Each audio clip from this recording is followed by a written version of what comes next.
We are honored to have with us this morning members of our university leadership, including President Javier Miyares, Senior Vice President and Chief Academic Officer, Dr. Alan Drimmer, and Graduate School Dean, Dr. Catherine Close. And we are particularly pleased to recognize the Secretary of the Department of Information Technology for the state of Maryland, Michael Leahy. Welcome to all.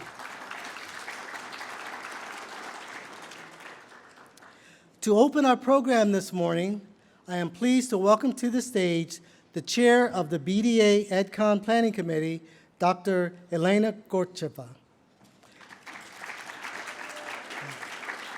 Since joining the faculty of UMUC in 2003, Dr. Gortcheva has brought a wealth of expertise in fields such as machine learning, predictive analytics, deep learning, intelligent systems, artificial intelligence, and emerging technology.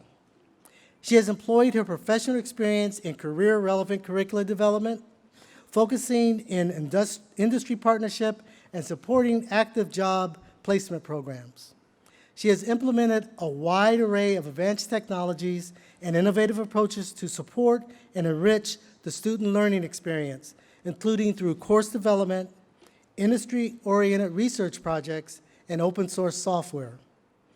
And of course, she has been a big part of every international big data and analytics conference since its inception 7 years ago.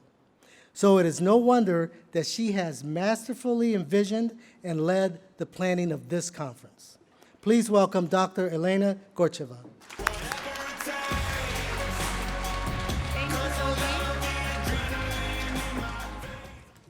Good morning, everyone. On behalf of the chair committee of this conference, I would like to welcome everyone to the 7th Big Data Analytic International EdCon. I would like to welcome all participating educator, industry partner, practitioner, student, and sponsor who made this conference possible. Thanks for having everyone here. I would like to thank to our sponsor today, which are AWS,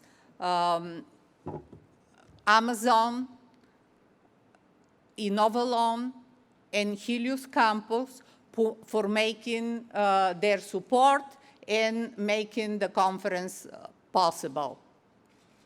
On behalf of the Chair Committee, I especially would like to give my thanks to my colleague, Peter Aiken, Murthy Rapapali, and William Young, who actually with their commitment and enthusiasm make possible the continuation of this conference, and specifically this one, the 7th one.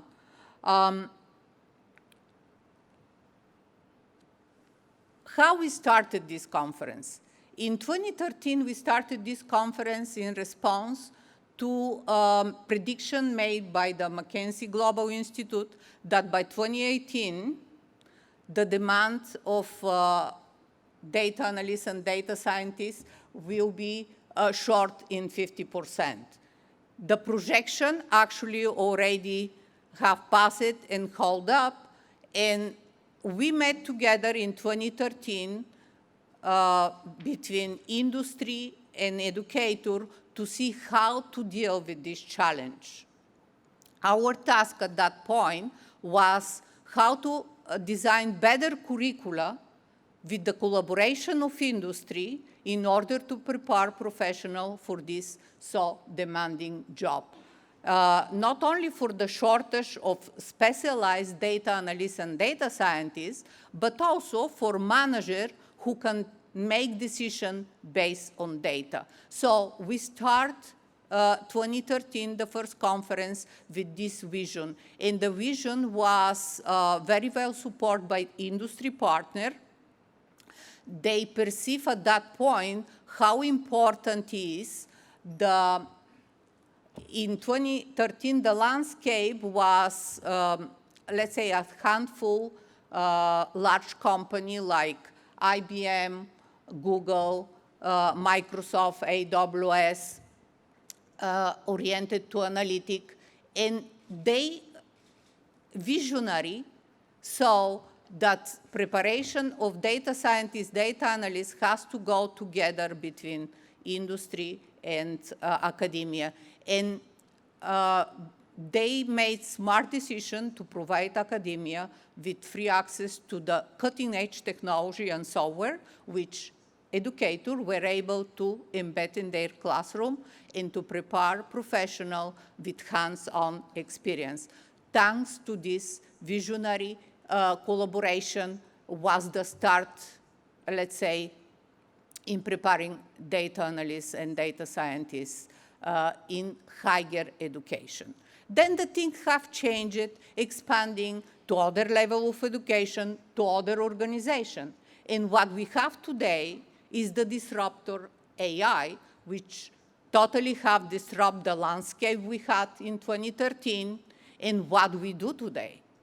Beside the large company, which are dedicated in the technology of, and development of data analytics, we have hundreds of small companies which are specializing in different areas of AI, such as natural language processing, machine learning, pattern recognition, computer vision, concept understanding, you name it.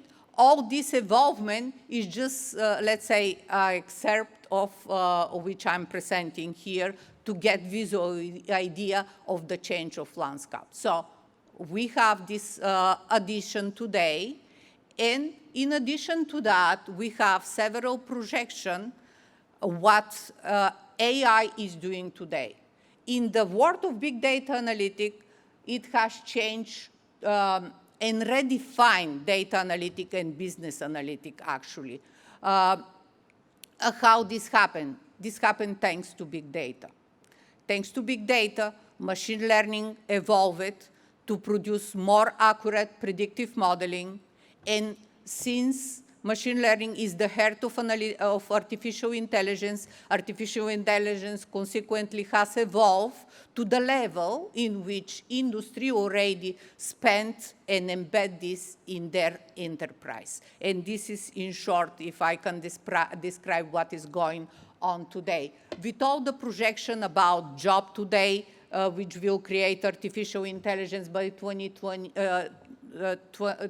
2.3 million jobs, and the investment in machine learning up to 8.8 billion by 2022, we can see that this is not just a hype, which many can refer to what is AI. This is actually a reality which took place with the involvement in the practical application of what is big data toward machine learning and artificial intelligence. So everything is blending. We have more complex landscape today, and our task will be to work for this new job on demand, which are redefining data science and analytics toward AI, having this, and as a result, we have at least 200 programs in the graduate school nationally in the United States, educating people in data science and analytics, established today. Is this enough? We don't know. We have to continue because the number of the previous slide are going to tell us. What we know is just higher education. Today, in the field of preparing data professionals, there are many players. They are open source, massive open source educational resources, the so-called MOOC courses. There are many smaller organizations which prepare on job training or just training for people to prepare in certain very specialized area to get in-demand job. So today and tomorrow, we should keep in mind all these challenges and try to discuss the new how we are going to navigate this new landscape, which has changed not only the participant in the preparation of a data science and analytic professional, but also in the way we prepare. So we should discuss how better to prepare these so in-demand professionals which are needed in all levels, graduate, postgraduate, in on-demand courses, in the work, formal education, accredited education, not accredited, inclusively all the players in the field, because single higher education cannot keep with this. So, and we should discuss not only what are most on-demand skills to include in our curricula, but how to train the trainer, how to keep up with the challenges in the technology, how to widen data literacy across all the levels, and of course, to train data policy makers. Keeping in mind the ethical issue, trust, and governance. These are just few points which I hope we are going to be able to discuss as much as possible during today.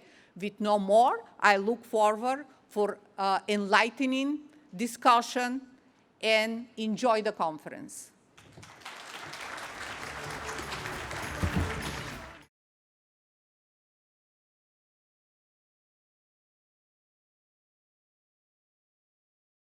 Thank you, Elena. I know I'm not supposed to play favorites, but if I were forced to make a list of my favorite colleagues, Elena's name would be on that list. Thank you again.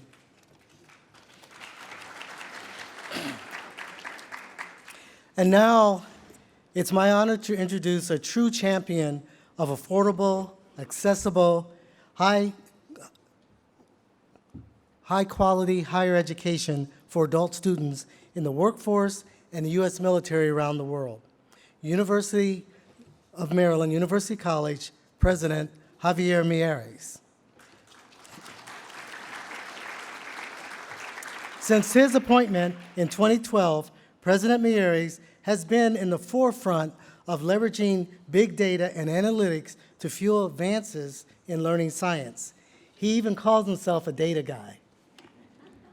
In 2016, the University System of Maryland Board of Regents approved President Miyares' plan to spin off our in-house analytics unit into a new company, Helio Campus, one of the sponsors of the conference. Today, Helio Campus provides business intelligence products and services to universities nationwide. Profits generated by Helio Campus will ultimately help reduce the cost of tuition for our students. It is for these and many other reasons that President Miyares has a well-earned reputation as an innovator in the field of higher education. Ladies and gentlemen, please welcome UMUC President Javier Miyares.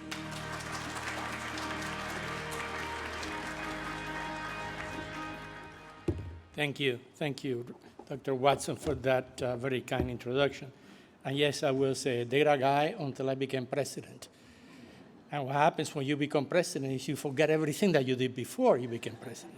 So anyway, on behalf of everyone here at UMUC, let me offer our warmest welcome and say how proud we are to host this 7th International Big Data Analytics Education Conference. Also, our sincere thanks to our generous sponsors, to our distinguished presenters, and to the conference chairs, whose hard work established and continues this annual event. Thank you all. For those of you who may not be familiar with University of Maryland University College, let me offer a bit of background. We were founded in 1947, specifically to bring affordable, quality education within reach for adult students in the workforce and the military for whom a traditional education was impractical or impossible.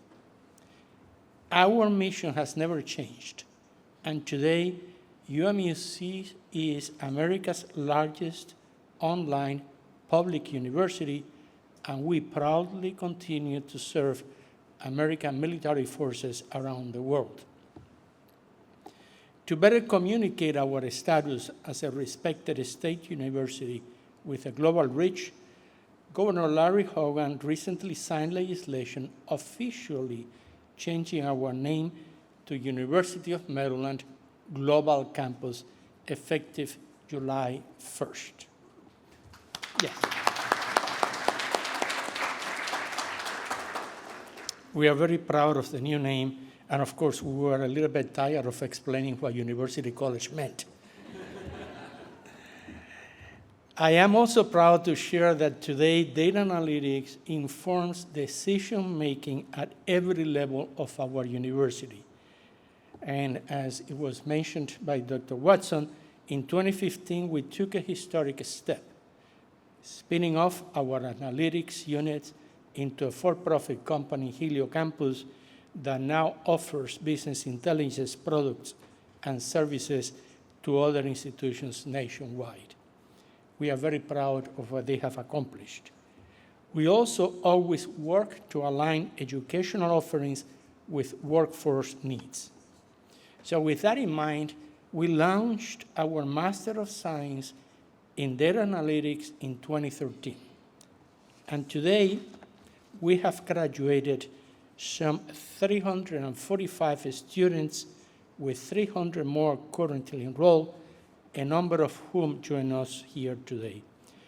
As educators, there is nothing more satisfying than seeing students participate in this type of conference and to know that our graduates are helping our nation.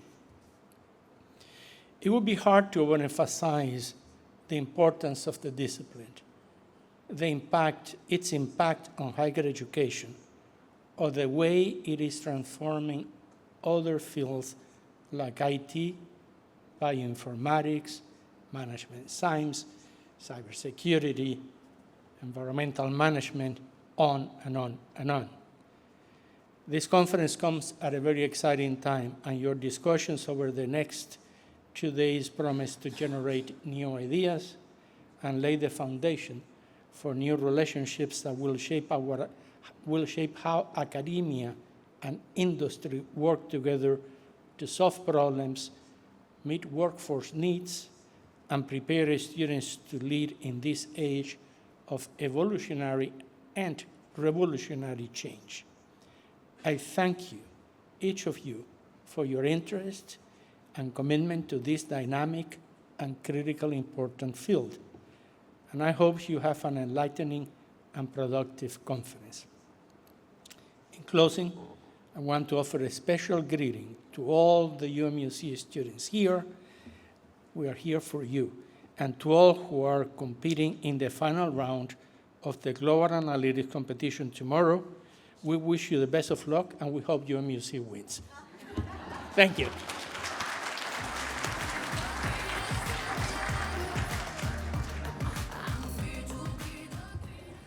And without hesitation, I can say that is my most favorite college president. Thank you, President Miyares. Our next speaker has had a wide range of experiences as an entrepreneur, executive, and civic leader, and has been a practicing attorney for more than 20 years with specializations in land use zoning, technology development and transfer, structured finance, and administrative and privacy law in the medical, telecommunications, and software fields. As CIO for the state of Maryland, he is responsible for information technology, data processing, telecommunications, and systems procurement, planning, and management for the executive branch of state government. Please welcome the Secretary of the Division of Information Technology for the state of Maryland, Michael Leahy.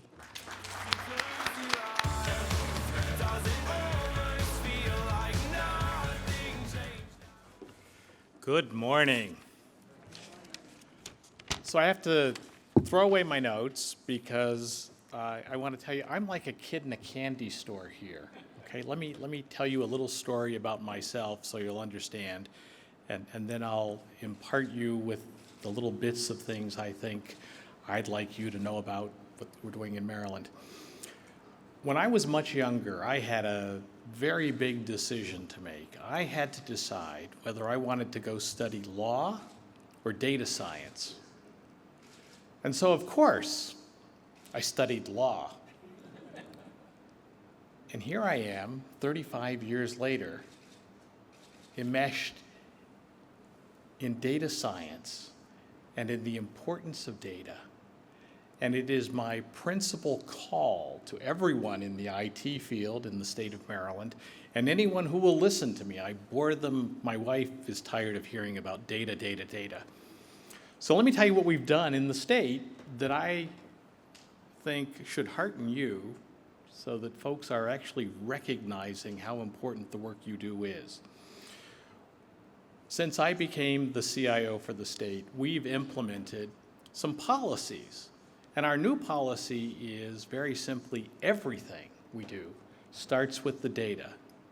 If someone comes to us that they want to build an application, the first question I ask them is, what data do you need to determine whether this is going to do what you expect it to do?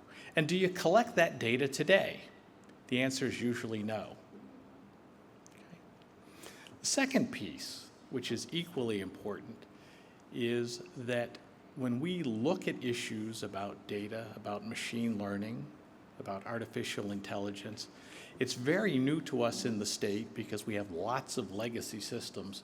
So I'm really dependent on folks like you that are progressive in your thinking, that are looking at the issues about how to utilize this data, not just to answer questions that are profound, but the very mundane questions about how do we control transportation? How do we decide what budget we should push toward particular applications in science going forward? So having started with that introduction, very quickly, I want to tell you I was really excited today, and I saw on the slide the discussion that there was a line at the bottom about governance and trust. Okay, being an attorney, and I started my life as a molecular biologist, so an attorney and a scientist, I've always been very interested in searching for truth, okay? And although facts are truthful, as you say, data leads to information, which leads to knowledge, which leads to wisdom. You all know that tree, okay? I think one of the things that's really fascinating is we do get ahead of ourselves with the science. And so I'm very interested in the questions about ethics and ethical and responsible use of data. And what fascinated me as I looked at the program was that there's no description about that particular topic. So I'm really interested to hear what Natalie Evans-Harris has to say. But I'm fascinated that there was no description. Every other piece that folks are going to talk about today was described. So I don't know if that was just to make sure you'd all stick around to hear it or for some other purpose. We're going to collect some data on that and see. But, you know, the legal and ethical questions surrounding the ownership and the use of data and the potential biases in our methodology are only going to become more important. I mean, here in the States, those of you who have watched have seen that California has passed the first privacy laws that have general application, and they're all centered on how people can use data. They include a number of provisions about making certain that people are aware of the data that is collected and distributed about them. And so my big question immediately as an attorney is, who owns that? Okay. In Europe, it's real simple. The GDPR spells out that the data belongs to the individual whom the data is about. We're not so sure about that here because we have so many different laws in the 50 states, so many different federal regulations that deal with privacy and data. And I'll be very interested to see how that brings itself together over time. So, you know, the science is amazingly difficult, but it's the easy part. The hard part is making it work for people and dealing with finding one source of truth and the ethical questions that arise. So I'm going to challenge all of you to find ways, and I'd love to hear from any of you that are interested, to think about the ethics of what we're doing with data and think 10, 15, 20 years ahead, not just about what's possible in the technology, but how we impart the wisdom of what we've learned as a civilization so far to these new technologies. Finally, a little plug for my agency. I have a terribly difficult time getting anyone with an expertise in data to come work with us because the state pay rates just don't allow us to do that. So I'm really thrilled and thank the president of the university and Dr. Gortcheva and others that I've spoken to this morning for your willingness and interest in helping out, okay?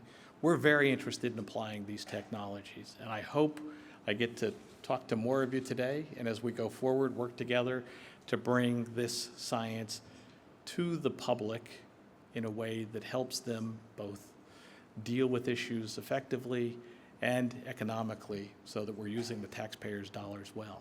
Thank you so much.